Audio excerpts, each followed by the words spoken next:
Welcome everyone to another masterclass. So we've got a really exciting program in T2 and I'm feeling very, very privileged, and a big thank you to Dr. J1 for organising today. We're very, very privileged, and you'll see all the staff around. We're making a joke. We're coming up with our investor plans for our retirement. So if we're not here next week, you know why. We'd love to introduce the director of InvestorKit, someone that has 13 properties, $8 million portfolio. I couldn't believe it has been involved in, was it $500 million in transactions across property. So, wow, $500 million in property transactions. Arjun Paliwal is going to come and talk to us about being a buyer's agent and how do you invest in property and the ins and outs of property today in Australia. So if we could give a big round of applause and a big welcome. Pretend to clap. I'm terrible with microphones. You guys know that by now. So we're going to hand over to Arjun, and then J1 will have a Q&A session. And thank you everyone for making it here today. I'm sure you'll learn lots and lots of tips. And thank you for being part of our masterclass program. Great. Thank you. Thank you. Thank you, Nicole. Yeah, take a seat. You have two tasks, before and after. One, during this presentation, right, you should prepare $1 million question, right? We give one present over there. I don't know what. Dr. Trevor Clark prepare one present for you guys. Should be $1 million question, right? Number two, after this section, right, I strongly recommend you guys to visit any property auction this Saturday, Sunday, right? Time to buy, interest going up, it's time to buy, best time. One day, you become the owner of property, the land, right? You become the developer, you become the investor, right? Arjun give the answer, all right, today. Give me big applause for it. Okay. Thank you very much. I just realized how bad my eyes were when I got this far away, so I might move up a little bit closer, but thank you so much for the kind words, the introduction, and just having me out here. Today's topic, the world of buyer's agents. Can I get a hands up for anyone who's heard of the term buyer's agents before? Cool. Not too many. That's good. That's good. So I'm actually going to add some value today, which is good. But with regards to buyer's agents, I think the opposite we've all heard of, sales agents. Hands up on that one. Yeah, pretty much everyone. That's good.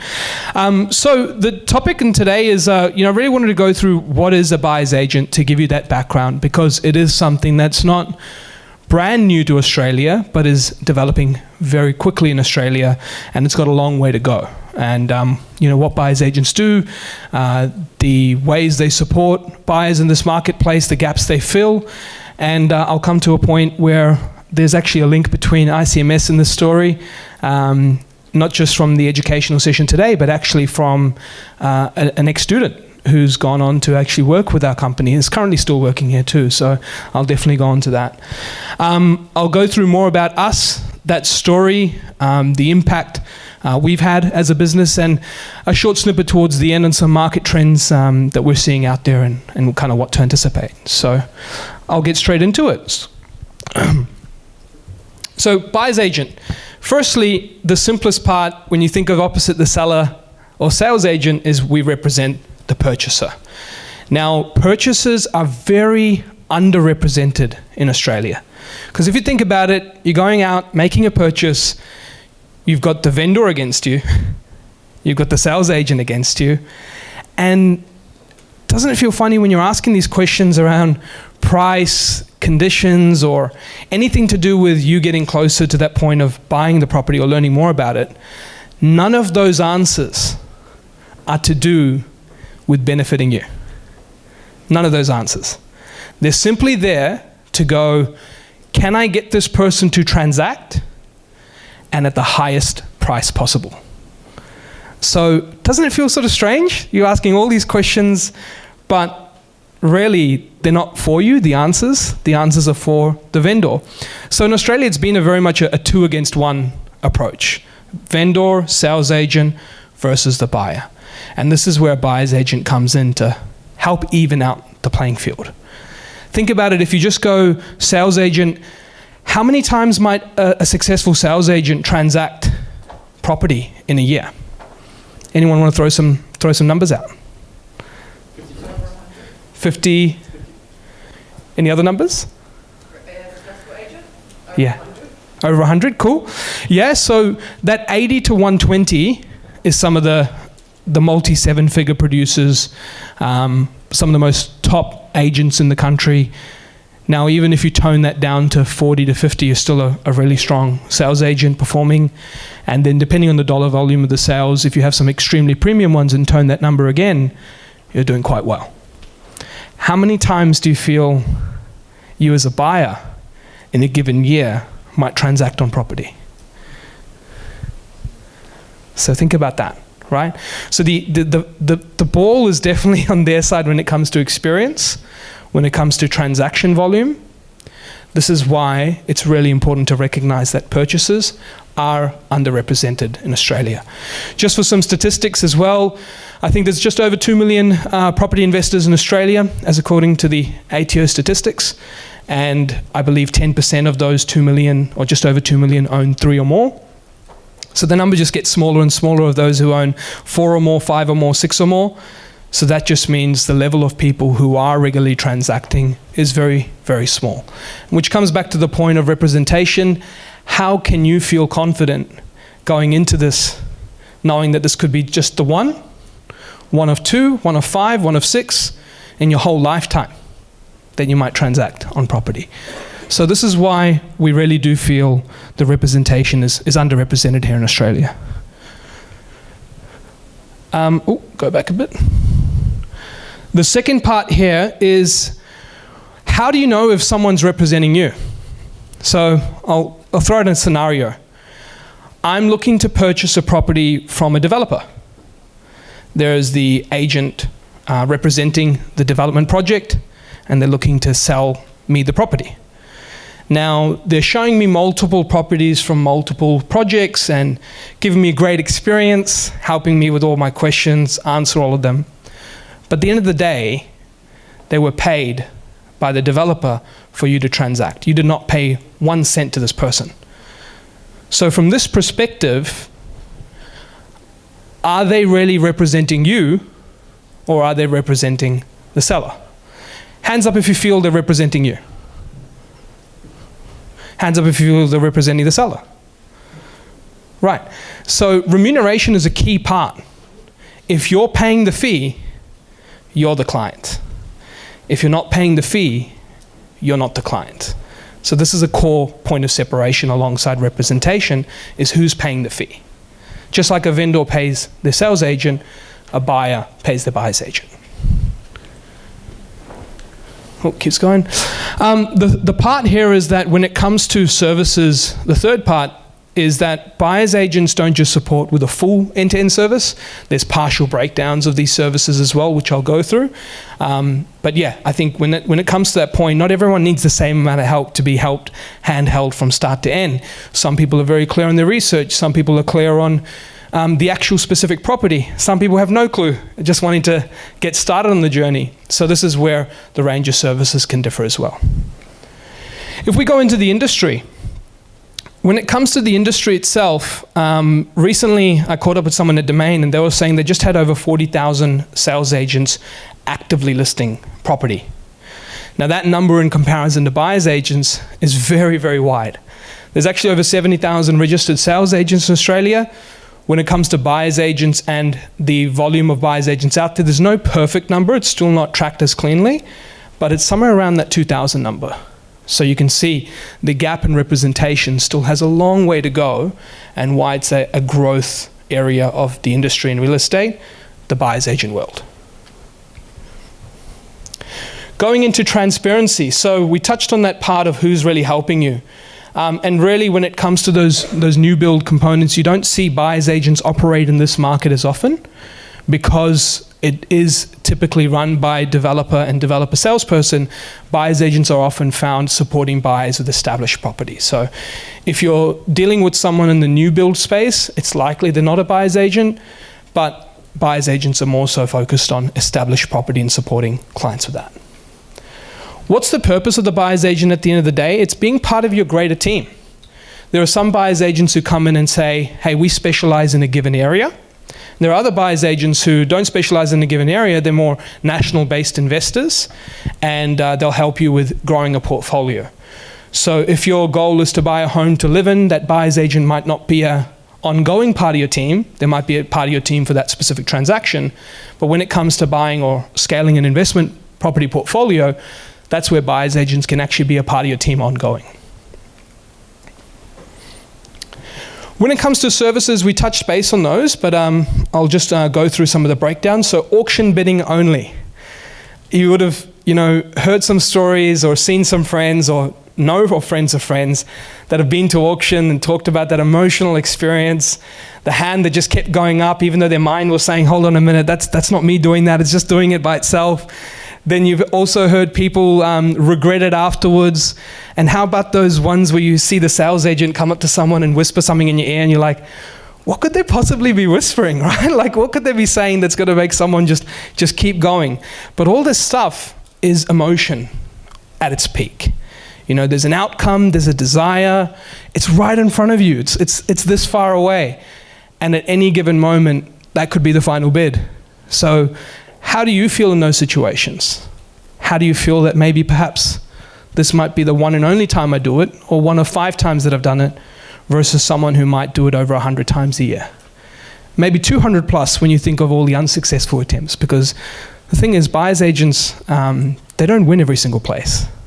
They're here to find the balance between emotion and value. So auction bidding only, many people engage buyer's agents just to bid at the auction. They know the place, they know the area, they just don't want to be a part of the emotion and they want to leave it to someone else. Also, one thing that I still, feel like it's each to their own kind of thing, but many of us buyer's agents also feel like we have this super strategy on auctions, but really at the end of the day, the final dollar is going to be the big decider. But some have their strategies of, I want to be the first bidder. Some have their strategies, I want to try and slow it down from, changing the bid increments and staying strong. Some people want to, respond very quickly.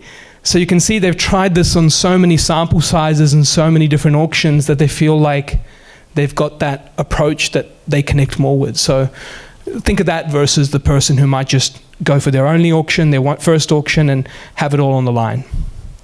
Other things, negotiation only. We've had many circumstances where people have found the property, it's not an auction campaign, and they're coming up to a stage of going, hey, I just need support with paying the right price.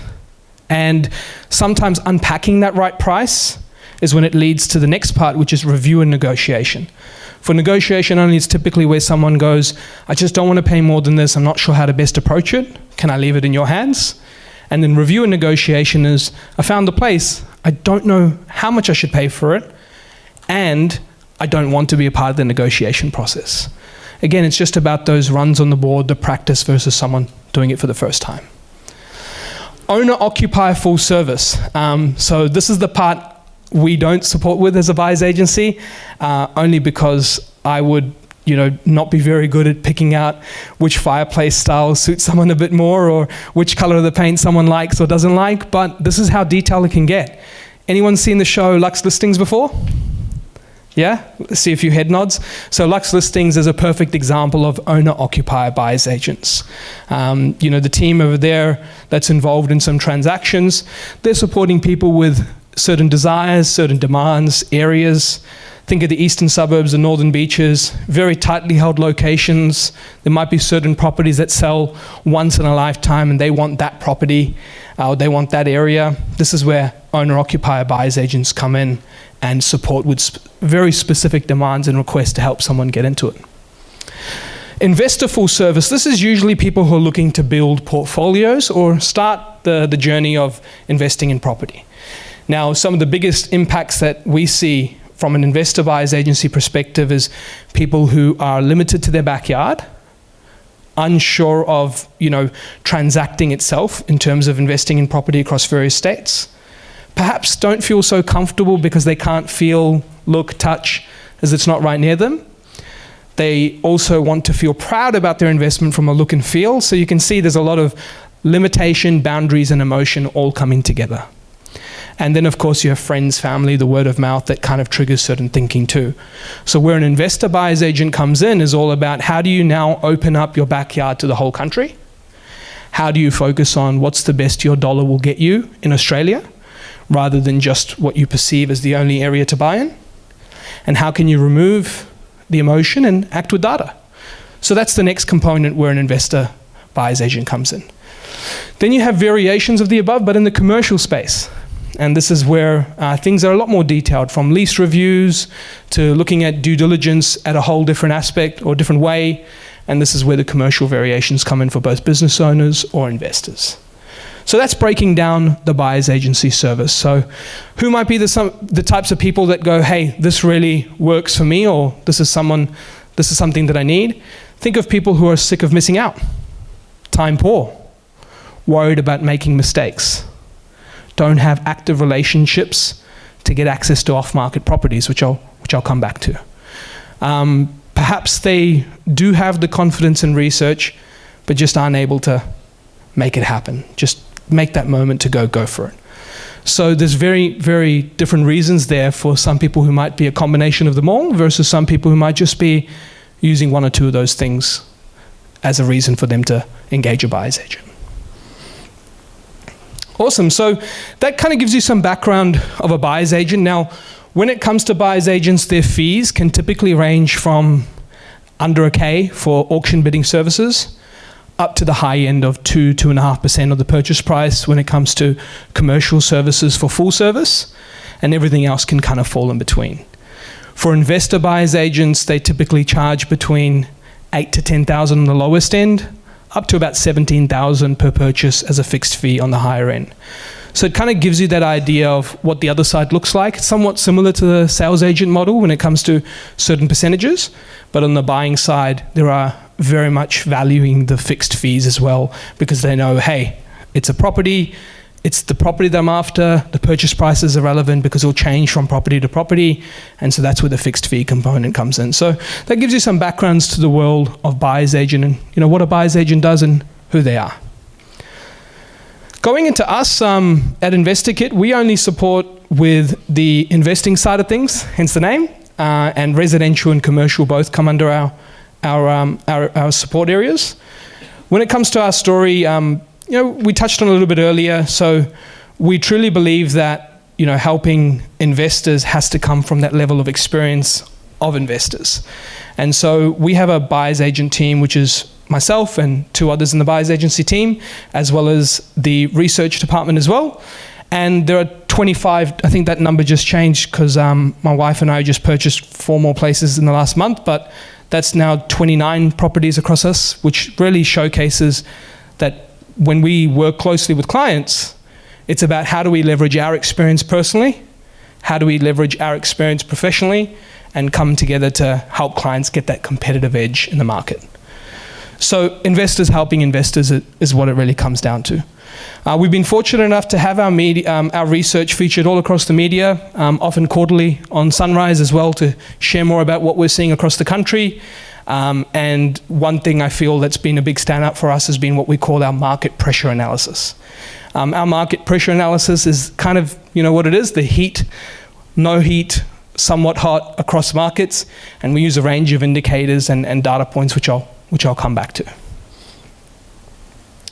Our team. So going through the team, and this helps you understand from a post-career perspective, how does doing what you do here align with this whole new world of buyer's agencies, and how can you bring that closer together when it comes to the roles that exist? I thought I'd share a bit of an organization chart for our team here. So stepping back, we've got 11 in our team at InvestorKit and growing, and with our team we've got 4 different divisions: customer onboarding, customer service, research, acquisitions, and buyer's agents. So taking you through the steps here, we've got our senior property consultants. So they're that gatekeeper, the first discussion with potential clients to see, hey, are we a fit to work with each other? Remember, buyer's agents aren't here to help everyone because they can't. right? So there are so many aspects where a buyer's agent might not be a fit, because if a customer goes, hey, I'm aware of where to go and research. I've purchased across the country before. I'm not time poor. I'm not sick of missing out. I'll make it happen. I've got relationships. I can purchase off market or on market. I'm okay. Then having that conversation with Lewis, as our senior property consultant, will clearly show that, hey, maybe we're not the fit to work with each other, and just a couple of tips from us could help them, and they're on their way. So that's where that first discussion, or the first sort of gatekeeping, comes from our onboarding team. The second team is the research team. So this is where I put my specialization in. So I'm the head of research at InvestorKit. And that's where I live behind spreadsheets pretty much. So spreadsheets, data, if you're into all the numbers, I'm more than happy to have a chat. But a lot of back testing on certain trends or hypotheses that we might have on why markets may move, or which ones move and because of what, and trying to bring down that causation, correlation as close as we can to get results for our clients. But this is where Jung and I on the research team come together to produce insights, certain research papers, blog posts, media content, as well as research for our clients. And so when it comes to the team here, us two work together on this, and the core part that I'll come through is that market pressure analysis, which I'll talk about towards the end on the research front. We've got our service team. So property is great when you get the result, but there's a whole bunch of things that happen on the middle. Exchange, unconditional, pest and building, finance clause, legal reviews, property management introduction, pre-settlement inspections. There's a whole array of things that can go very right and actually very wrong. And there's so many factors that are involved there that this is where our client success manager here, Vanessa, and our office manager, Nikita, come together to make sure that experience is as smooth as possible for a client, so they can feel like they didn't have to lift a finger when on this buying journey. But at the same time, they're supported with the core milestones to make sure there's no due diligence steps missed. The acquisitions team. So AJ, who's an ICMS graduate, he's our head of acquisitions, and I'll come back to his story. But as the head of acquisitions, he supports on a couple of crucial, if not, I think, I'd say some of my team members would hate me saying that he's probably the most important one, but the truth is he is actually having the most important impact when it comes to our core results for our clients. And the reason why is because where your make or break results happen in the buyer's agency world, outside of the research, in which areas you buy, is the due diligence of property. Flood zones, bushfire zones, main roads, right in front of a cemetery, too close to perhaps a bus stop right in front of the house, or right in front of a school. All these things I'll come back to as to why I mention them, but these core things have an ability to increase days on market on sales. So when you have an increased days on market, that can trend to an increasing vendor discounting, and vendor discounting can lead to decreasing prices. So this is where not making those mistakes of having these things on there is going to cause a lot of grief for people if you make those mistakes. And obviously AJ plays a key role in making sure that that doesn't happen as our final quality check. AJ is also a specialist in comparable sale and comparable rent analysis. This is the second core part of where our customers really trust us, is to not overpay. We have to cut out the emotion, find the sweet spot in which we analyze properties, and then can say, hey, as our internal value in the team, what's the moment and he feels that fair value really cuts off here. Considering internal, external, neighborhood, recency of sale and the heat of the market, all these different factors, land size, coming together to try and see what's inferior, superior, similar, and getting that objective review to go, hey, I think this property is here or not here. And the thing that many of our clients really appreciate is that the sales agent world doesn't always look at it the same way when it comes to presentation to the open market. So by that I mean underlisting. Right? It's a big thing. Captures a lot of people to the open home. Everything is a frenzy, much more emotional, but the end price and what it was guided at or listed at are just two worlds apart. This is where AJ plays a key role in going, how do I cut through the noise of just a whole bunch of people and fluff coming to open homes and campaigns to how much it was going to sell for anyway, even if that agent didn't quite put that price as low as they did. So this is a core part of our team. To support him, we've got the property analyst and property acquisition specialist. So from a property analyst perspective, Daniel in our team supports AJ with comparable sales and comparable rents, just to do them at high volumes. And property acquisition specialist, we've got Noslin, and Noslin pretty much lives on real estate and domain, searching every single property. That's a pretty cool job, right? Imagine just going, hey, like I literally live on real estate and domain, and I can, search properties when I'm on the phone, on the laptop, on the go, applying all those due diligence criteria, constantly searching, seeing properties. Once in a while, he sends us some links to some pretty epic homes, and we all just like pause work, drop it, and just, look at it and probably get lost for an hour, and then we come back to, okay, that's not us, we've got to go back to investing again. But Noslin really plays a core part in making sure that if there's any mum and dad buyer that's out there going, hey, you know what, I might give this a go myself, too late. Buyers agents came in, scanned every single property in the country in our approved regions twice a day on real estate and domain. Property analyst Daniel called 20 agents a day, 5 days a week, to scan for off markets.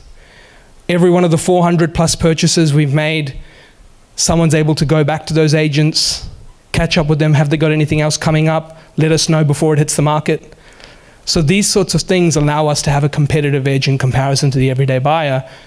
And then when you combine it with the rest of the team, which is the senior property consultant who will pre-qualify clients to make sure that they are ready to go, they want to have a go. So the research analyst team picking out locations.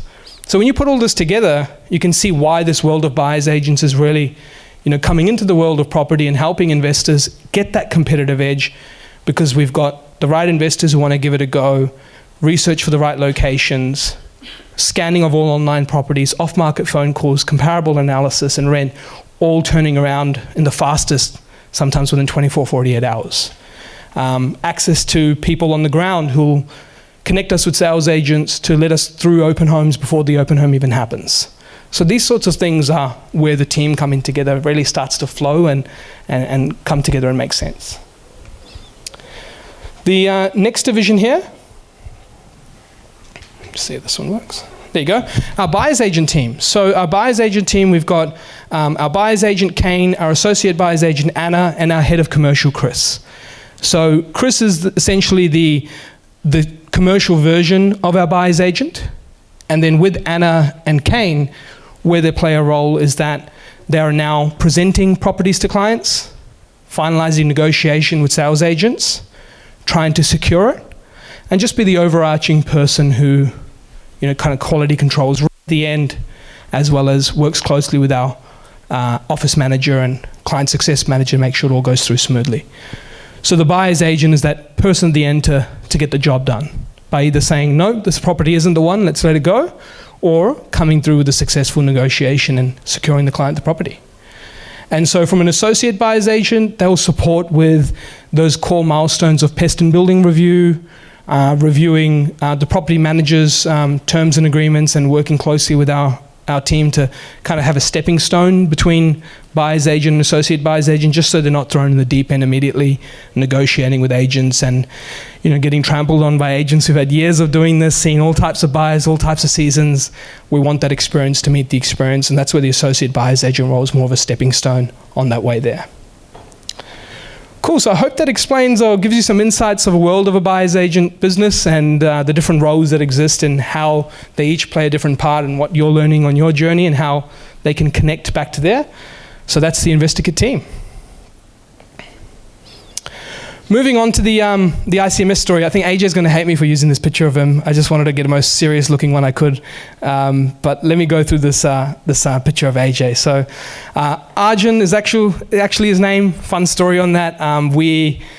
We've known each other practically since he was born back in New Zealand. And our mothers got along very well, good family friends. And he's probably embarrassed of me telling this, but his mum named him Arjun because his mum used to babysit me all the time, and I was Arjun. Well, yeah, real corny story, but at the end of the day, AJ and I connected in our passion for, obviously, property and anything from basketball, that was my huge thing, to property. We all kind of just stayed together since childhood. He moved over to Australia, was pursuing education, and basically said, hey, I have no clue what I'm going to do. And I said, well, I'm in property or finance, and I think that'd be pretty cool. I mean, you've already copied me on trying to play basketball. You're not as good, but what else do you want to copy me on? So he's just like, nah, I'll do property. He did phenomenal, and in his time in InvestorKit, he started off as a client success manager, and that was his first role whilst he was studying full time. And as a client success manager, he came in and really supported with regards to that end-to-end component from exchange to settlement. He then moved up to property analyst, started helping with comparable sales, comparable rents, went on to partnerships manager. He wanted to kind of connect with, take a step out from that property analysis space, and went on to connect with real estate agents and brokers. Then he realized he hated dealing with real estate agents and brokers, and he said, look, I'm better at analyzing properties. I don't want to be all out there. I'd love to just focus on my analysis of deals. And then he came back to that, and then we felt that it was time that he would lead a team and run as the head of acquisitions.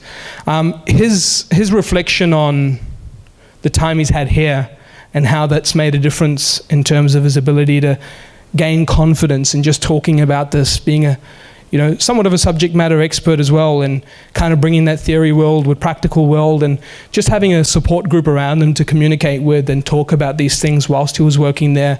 He definitely feels that played a really, really core part into this journey. So hence why I felt it was really important to bring him up and also pick his picture. So on to the impact. This is where I've kind of shared with you the buyer's agent world, what a buyer's agent is, the support, and also a bit more about us, our story. But what's the impact that can happen when things really get into the swing in this career and in this industry? Well, for us, changing lives, that's where it all starts, right? We've had over 110 successful or 5-star reviews. We've got a 5 out of 5-star rating on Google, and for those others, a couple of hundred, they've dropped stuff on Facebook. And one thing that we've also done is we don't actually like to take reviews just at the time of buying. We like to take that step back and do it also a year later, because that's when, as an investor or an investor buyer's agent, you really get measured, right, on the actual results in comparison to the rest of the market. But the power of a buyer's agent, why I really want to bring this world of buyer's agents up, is the actual outcome and what that means for your clients. And why this is important to share is that the more and more of you that potentially think of this as a career pathway or anything just to learn more about this world of buyer's agents is the more you'll realize the impact you can make on families. It's just huge. And so I want to share the story of Leanne with this example here. So Leanne comes from a farming background in Queensland. They've had farming throughout their family. But one thing for those who know or are closely connected to farming families, super humble, super to themselves, hard workers, don't have any time for anything else but that, because they're so just committed to what they do and their land, their produce and so forth. But also what that does mean is that you can be locked away from the rest of the world because you're so in what you do, your daily routines, your habits, care for what you'd have in your business. And so wealth creation for that community outside of what they do in their business is not spoken. Like, it's not very much talked about in that community. And this is all coming from her and her reasons of what she's achieved.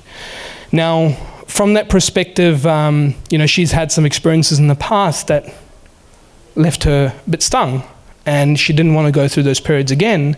And so as a result, you kind of do a whole lot of nothing. And when we connected 2018, 19, just in between the two periods, early 2019, I believe it was, when we connected, she was motivated like no tomorrow to take wealth building really seriously. Look at it from a generational aspect, because the same way their business gets passed down, the same way they felt that their property portfolio could do the same. And whilst passive income was a core part of it, it wasn't the only goal.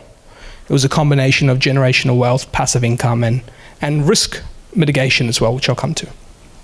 So we set on a plan, and we felt that, hey, okay, let's start going through this property buying journey, and let's survey the market of what opportunities we'd see.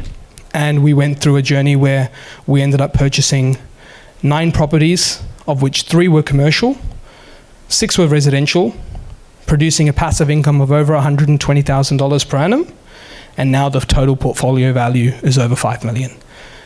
Now, during that time, when I go back, the purchases, so the top left, commercial in Adelaide, we've got some commercials also in Brisbane, some houses in Brisbane purchased off market, some houses in a unit block in Wodonga at the bottom, Albury Wodonga for those who are familiar with that region. So essentially diversified across residential, commercial, Queensland, South Australia, and Victoria. Off-market and on-market properties. And when you've got 9 tenancies now, you can see how much that reduces your risk when it comes to rental income. So property buying or helping families isn't just all about buy. It's about looking at it holistically and going, hey, what's important to this person? How do I protect that as much as possible? How do I consider their goals for income generation, but also generational wealth? And most importantly, get them to a point of comfortably taking action. That's what the world of buyer's agents do. Give the purchaser enough comfort, enough confidence to take action. There's so much energy, media, everything going at you, but one thing I can assure you is that 20, 30, 40 years back, anyone who took action and held on to it, irrespective of what global events have occurred, they feel glad they took that action. And that's where we come in to help them take that. So that's a story of Leanne. It's definitely one of the most, I think, important parts of my career, which is working with her closely, because it's just been so powerful for her and what she's been able to set up for her future, her family's future.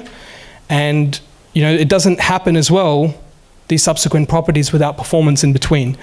So for those following the market, you would have noticed that, you know, Adelaide was one of the leading performing capital cities over the last couple of months based on the CoreLogic month-on-month data releases, moving up 1.8% in the month of May, 1.6%, 1.8% in the month of April. We've got other parts of the country emerging with their declines and starting to move a little bit backwards.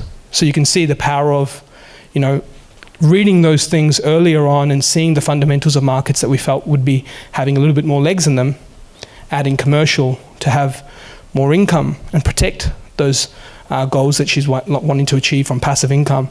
And this is what the power of, you know, what we do and what people who enter this world can do for people.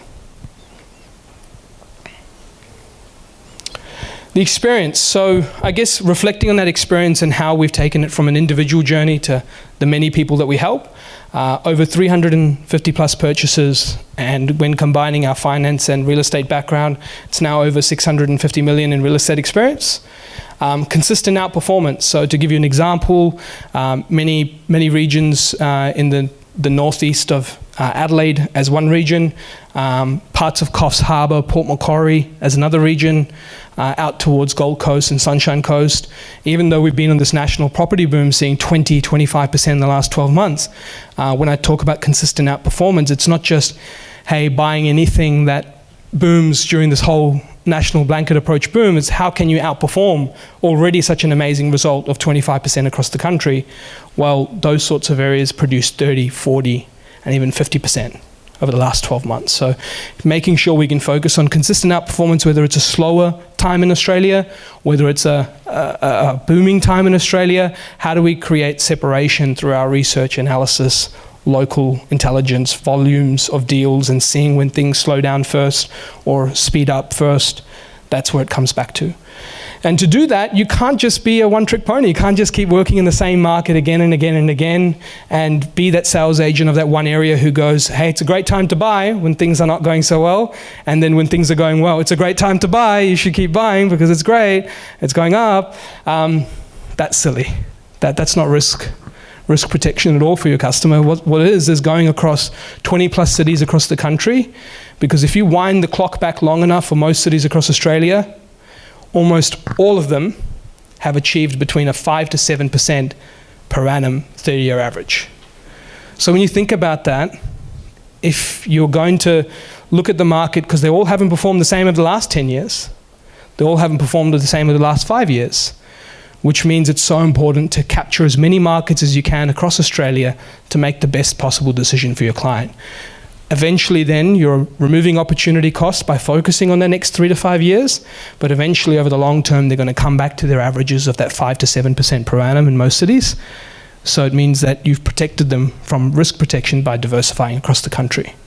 And that's the beauty about real estate. We can diversify in asset classes within real estate, residential, commercial, types of properties, types of locations, strategy, subdivision, renovation, hold, flips, so forth. So there's just so much risk protection that gets involved there.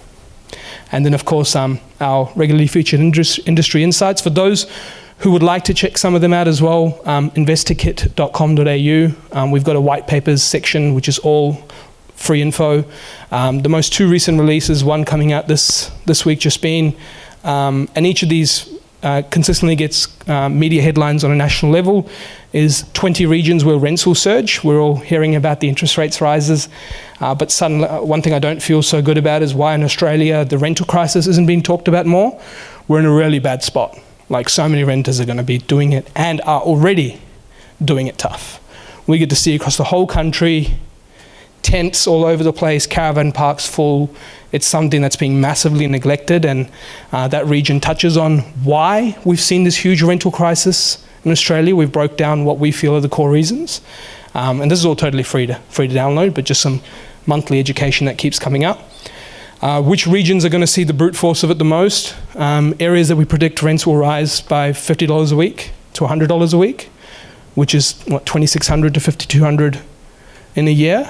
That's no small amount for families who are renting at this stage. So that's some of the reasons. The other recent insight before that, which is also now out, is what are the 5 trends to emerge as the borders reopen?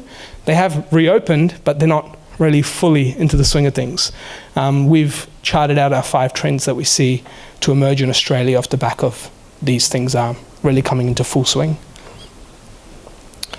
The last thing is market trends. I wasn't sure how I'd go for time, so I thought less show but more tell on what we're seeing across Australia. So Australia's property boom, for many who think it started at COVID, that's not the case. It started late 2019. That was when the real recovery of certain markets was starting to come in. But post-COVID, obviously, the money printers and a lot of various other reasons things went pretty crazy, and it enhanced the boom beyond what it was going to be from that 2019 boom that was already due to come. But does it end here? So our first thoughts are it is the end of the one-speed market. Right now, we've been in this last 12 months where houses are just everywhere. You could touch anything, and you could have the greatest barbecue story of all time. You could go around and have the greatest barbecue story of all time of how you're a phenomenal investor if you purchased 12 months ago almost anywhere in Australia. So that's over, the one-speed market. What we are seeing is 3 speeds emerge. Sydney and Melbourne have officially started declining. They slowed late last year, and they moved into a little bit of backwards movement from there. One of the simplest things you can look at if you don't want to overcomplicate property analysis is looking at listings trends. And listings trend, we are back to some 5 and 10 year averages across many parts of Sydney. So that's an example of things not being so short-stocked in many areas. But that's one speed that we're seeing emerging. High density, yes, the price gap between units and houses is definitely one of the biggest we've ever seen. But just because something's cheap, it doesn't mean it immediately goes up in demand.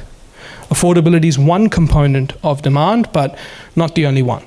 And so that's where we're still seeing some pretty sluggish and subpar results across many unit markets across Australia. I don't feel buyers have quite yet gotten over the COVID feel, or the COVID taste of what units have, for many various reasons. Oversupply in many areas coming off the back of that 15 to 17 super build period. In some components that still exists. In other areas, it's just a distaste for them as a place to live, or in other parts, it's all the issues that we've seen in many units come up give people hesitancy as well. Obviously, that bridge will, that will close and will come closer back to the longer term averages at some state, which to many may represent good buying. But remember, the whole idea here is that they've gone through many periods of sluggish performance because supply can so easily be shifted. Whereas when you've got built out areas of houses, you can't keep adding that supply at the same volume. So my advice has always been, look, we haven't purchased units for clients individually. We'll purchase the whole block because we get the density upside in the case that changes. But from a perspective of an individual unit, that's never been something we've ever purchased for a client or will. We've continued to look at across the whole country of Australia and focus on houses. The third one is the performers. Probably can't see it as close there, but in the capital cities, the smaller ones are still going ahead. Our many regional areas are still on pace for 20% annualized gains. So I gave you that Adelaide example. Based on Adelaide and Brisbane's just April and May results, we're still tracking to a 20% full year ahead.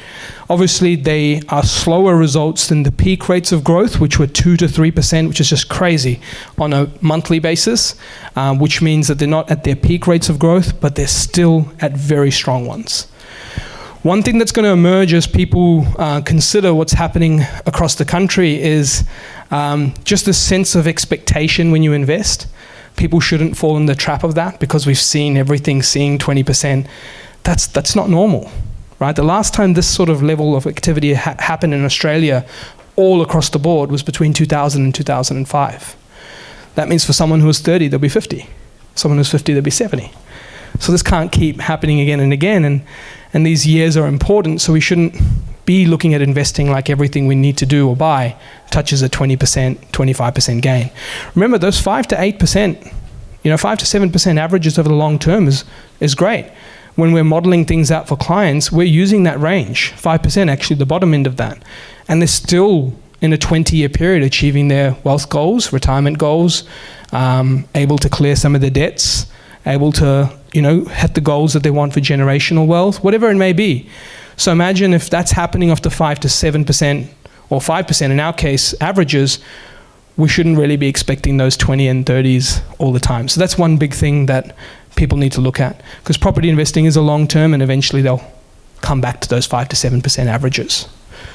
So on that note as well, when we're looking at performance, one thing that's not talked about as much, and it was funny, I saw on the way here, I had a media article I was looking at. We're constantly talking about right now the world of interest rates. And interest rates is an interesting one. But with interest rates, when we think about breaking that down further, there are many mixed results that you see across the country.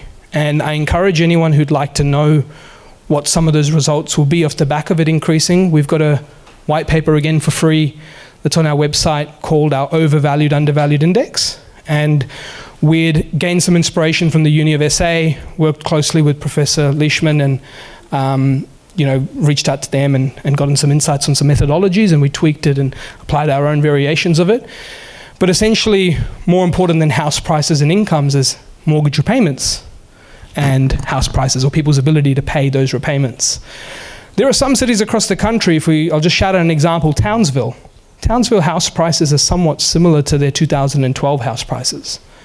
So they haven't seen a huge amount of gain. If we think of what the interest rates were back in 2012, it's very different to what they are today. So firstly, why did that city not boom when interest rates were falling down? Why didn't Perth boom? Perth actually, through the interest rate decline from 2012 till now, Perth was actually going through some of its biggest declines between 2014 and 19.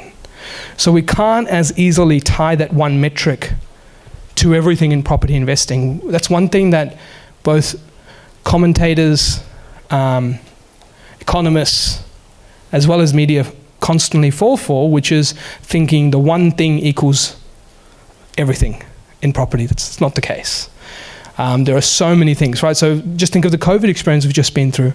If it was all about the one thing, the border shut, migration didn't show up, why didn't everything collapse?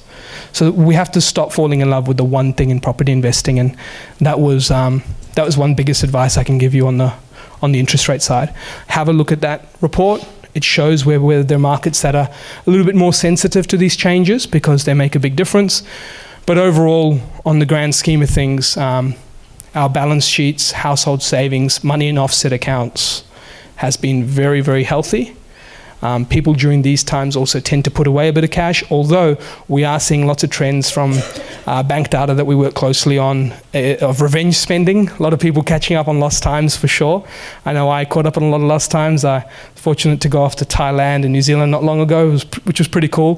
Thailand's never been cleaner than it has as well, so it was pretty nice. But definitely a lot of revenge spending. A lot of people thinking about that. So, but the main story is this is one of the big success stories, job ads. Yeah, you can week on week find articles across Australia showing how difficult it is for employers to find talent, how low unemployment is. Look, there are some measures of that or variations of unemployment that are pretty poor. Roy Morgan might have one number, ABS might have another number, and some can argue which one's better or not. But at the end of the day, there are jobs everywhere, and pressure on wages naturally occurs as a result of this. And I do feel that the interest rate stories that we're hearing, yes, it's the first time for many, but looking at a lot of history and what history tells us is that, as anything, the results won't be the same in every market, and that's how we need to look at it. We need to acknowledge that the national boom is over, and we're now moving to multi-speed markets, which is the best ways for markets to perform based on what we see their fundamentals doing. And you will see some areas a little bit more tested than other areas during this next 12 to 24 months. So that's pretty much it from me, guys. I hope you found the world of buyer's agents informative, knowing more about the career, the roles that exist, the value that buyer's agents add into this field, the impact we've had for our clients, and a little bit more about a fellow ICMS graduate that's in our team. So that's it from me.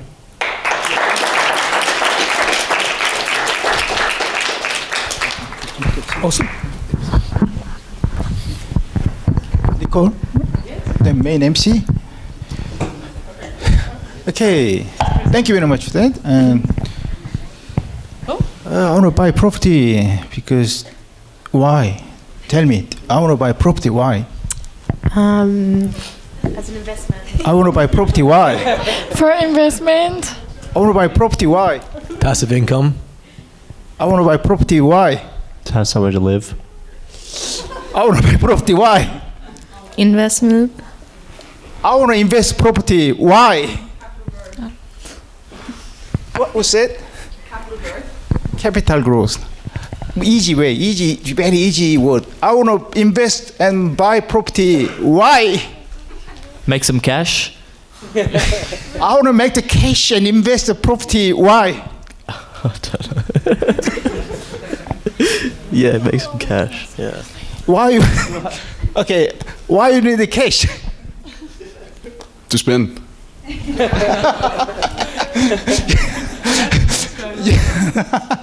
What J1 hasn't told you is that he's a property investor as well. And every morning he's like, Nicole, you've got to buy here, buy here. I think we had some pretty serious negotiations about Brisbane very recently. Thank you very, very much. Thank you so much. Just a couple of questions from us. And I might just conscious of time, we might just ask a couple from the students as well. Sounds good. To get started, so we've got a lot of young property investors in the audience.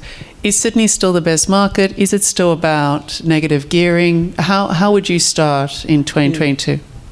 Yeah, so I would firstly come back to the core point of looking across the country, right? So there are still a large amount of markets across the country that offer sub 500K, sub 400K prices. The last two purchases I made for myself, 581,500 and 412,500. This is not 1970s when I made these purchases. This is 2022, literally Friday and last month. So I think the core here is that where affordability comes to people's minds is definitely around because of the limitations of what they know. And so if we're knowing only Sydney, it's a freaking expensive place. Like it's expensive, but also if you have had the lucky opportunity to travel across the world, it's also one of the best cities in the world. So when you compare it to some of those other places that are more expensive or as expensive, you can go, hey, I really like what we have in Sydney. And so from that perspective, I'd say from an investor point of view, please do consider as many markets across the country. And when it comes to getting started, there's a few different ways. Embrace mortgage insurance. The amount of people that overthink that fear of it, it's unreal. Half to 2/3 of my purchases when I first made them were mortgage insurance. Essentially, for those who are wondering what that means, taking a loan up to, say, 90% of the purchase price, so your deposit's smaller. It does mean that you're paying the bank a little bit as a mortgage insurance premium, but usually it's on the loan or as part of your loan. And so from that perspective, it's over a long-term investment, and I'm pretty positive 5 to 7% 30-year averages on property are going to beat my 8 to 15K cost of mortgage insurance to help me get into a market earlier, have less cash to get in, so forth. And for the others who are fortunate to have family or others, there's also guarantors that can play a part.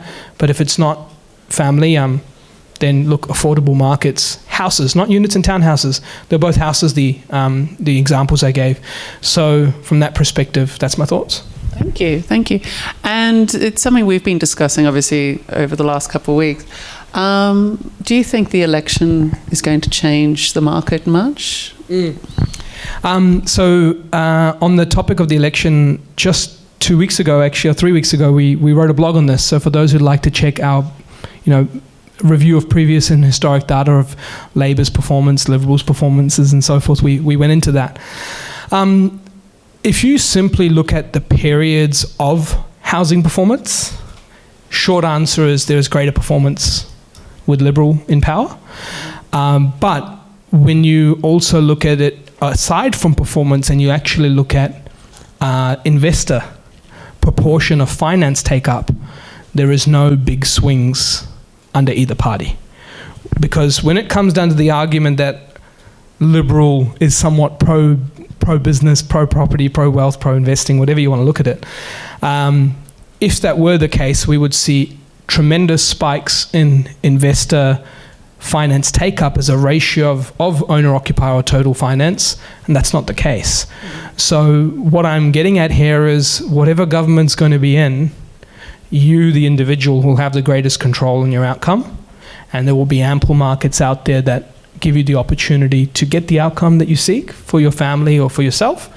And overall, I think that needs to be the core point, not any government, because they've all had periods of poor performance and great performance when it comes to property markets. And they've all had periods of things that just aren't in their control, APRA and regulatory bodies and things being one of them. So no, I think when it comes to investors and making investing-based decisions, it doesn't make a difference. Oh, thank you. So with property, the time is now.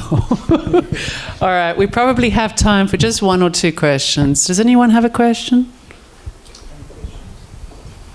No? We're okay? Yeah?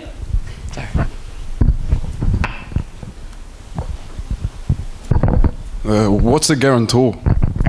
Yeah, so guarantor, I'll give you an example. So say if you're with family and maybe mum or dad or both own a property, and they own a property that's worth $1 million, and they've got a loan of, say, 500K as they purchased it many, many years ago. You're short of a deposit. You're short of stamp duty money, whatever it may be, to purchase an investment property. The bank can attach the value of their property and the new one you purchase and give you a loan to purchase the whole property plus the cost to purchase it. So example, if you'd bought a 500K property, you might need 50K for a 10% deposit, another 20K for stamp duties, another 10 to 15 for professional fees. Instead of you actually needing that cash now, that's taken against your parents' property and the new property, so you get a loan of 530K for a property that's worth 500K, and that's because the parents attached their property as a guarantor. So it's kind of bridging the gap, so it moves you to just focus on making the repayments as your way to settle the bill and get your foot in the market versus you actually needing the cash. So it's a way to get ahead. Thank you. Any more questions? Even if it's market related or or buyer's agency specific or roles related, happy to jump into any topic. Even if it's me personally related, I'm happy to jump. Do you have any stories like of clients you've worked with that like are really stand out or that are memorable to you? Yeah, good question. So, Leanne was obviously one of the core ones there, but a story that comes to my mind. There was a couple who I'd worked closely with, and it was right in the like pandemic period, and Danny and Ron. So Danny and Ron, they were purchasing their first investment property. Lockdowns hit, and they had to make a call whether they go for this or not. And so that's a very testing moment of the relationship you've built with a client, for them to still trust you and making that call for them, and that's their money going into this. And what happened was there was a property in Brisbane. The suburb is Bracken Ridge, for those wondering, and that property was for sale at about 550K or something along those lines. Someone else beat us to it, which is crazy. First of all, it was like, hold on a minute, there's like COVID lockdowns. Isn't everyone meant to just be all locked down, not buying stuff? I'm the only one meant to be buying stuff. What's happening here? And someone ended up getting that, and then all of a sudden the deal dropped. And so we're like, oh, it's back on again. And we found out as a first home buyer who wasn't quite getting their finances up to scratch, it dropped. The reason for sale was a divorce. And imagine how testing it is for that seller, like divorce, COVID, market's gone crazy.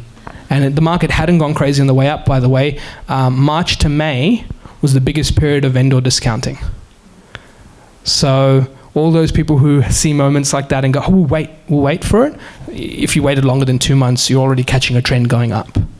Like those 2 months are the only time to buy in Australia during COVID where there's genuine discounting. Every month after that, people had forgotten about it. So we then went to purchase it for 515K. We were able to create a win-win by letting it rent back to the owner, the husband who was going to stay behind, instead of have to go and find another rental or another house in the midst of a divorce and go through all that impact. We went for an under-rented amount, knowing that. So like it just speaks to the heart of my client as well, who's going, hey, we're buying an investment property, but also I don't want to be the landlord that comes and goes, no, the rent's this much. I know we're in the middle of a pandemic, but it's this much. No, they stood down. And what then happened was we fast forward. People were aware of what Brisbane's achieved now. That bank valuation came back at just under 800,000. That's huge. Now, for a first-time investor, what does that do for you? Well, we took out the equity from there, went and bought a place in Adelaide during this time. That too, we purchased at 630, and that's now come back at close to 700K in the last few months. And there's a bank valuation, not comparable sales, not the agent dropping in and go, hey, do you want to know the value of your home? And I think it's worth over here, and I'll sell it for you here. Bank valuation, conservative. And so that moment there was very important because it gave me confidence that this is a period where the world's literally going upside down, and you still have friends, clients, and so forth who just go, no, I trust you. Like no matter what happens, I trust you, just go for this. Then to see the results, then to see how gracious she was in the rent back and making sure she supported that. Then to go, no, that wasn't a fluke. We're going to find somewhere else that's doing it again, and I'm going to trust you again, and we did it again. To now revaluing it all, and we're planning the third one out after they get married next month and come back, and we sort that out. So that's a story that comes to my mind. If I was to throw in one more story, not as long, but one thing that just talks to the belief I have in this asset class and what we do. One of our clients, she was purchasing a property in the market we'd recommended called Bendigo. And for those who aren't aware of Bendigo, it's a small town, just over the 100,000 population near Victoria, Melbourne. So Bendigo actually is another one of our memorable case studies, and Ballarat and regional Tasmania, because we'd picked these markets 2018 to outperform. During that same time, 2018 and 19, Sydney was declining. It was actually one of its biggest declines it had had in many recent years. So that was the first set of moment to go, hey, look, things are going well here. And we've really picked out some great areas. But what happened was lockdown hit, her business went upside down. Her business was very successful pre-lockdown, and I think she pretty much let go of everyone, if not most. She was technically approved for finance, and so she couldn't get out of this deal. And it was killing me inside to go, like, we're having to go forward with this deal when she's feeling like the whole world's changing for her and it's not going to be the thing. So fortunately, because we've kind of remained ethical the whole way, we've constantly remained ethical the whole way through and ensured that the values and relationships with real estate agents are extremely strong. That agent had a vendor on the other side and trusted my word to say, I will find another buyer, please let this one go, to refund their deposit, this is what's going on, I can't produce a decline letter, they're not technically declined. But the thing with self-employed finance applications is that because it relies on last year's paperwork, like, it's not like a wage application where they can show you, I don't have a pay slip anymore, you should decline me and get me out of this deal. Like, it's all based on previous info, so no matter what you say, you're approved because you were approved based on last time. And so as a result, I went to my backup buyer, and I had a good friend of mine, and I said, hey, got this place here. I know we're in the middle of a lockdown, but you trust me? He goes, totally trust you, let's go for it. His banker goes, no, I can't get it through, the rent's not enough. Because he was tight on his borrowing capacity.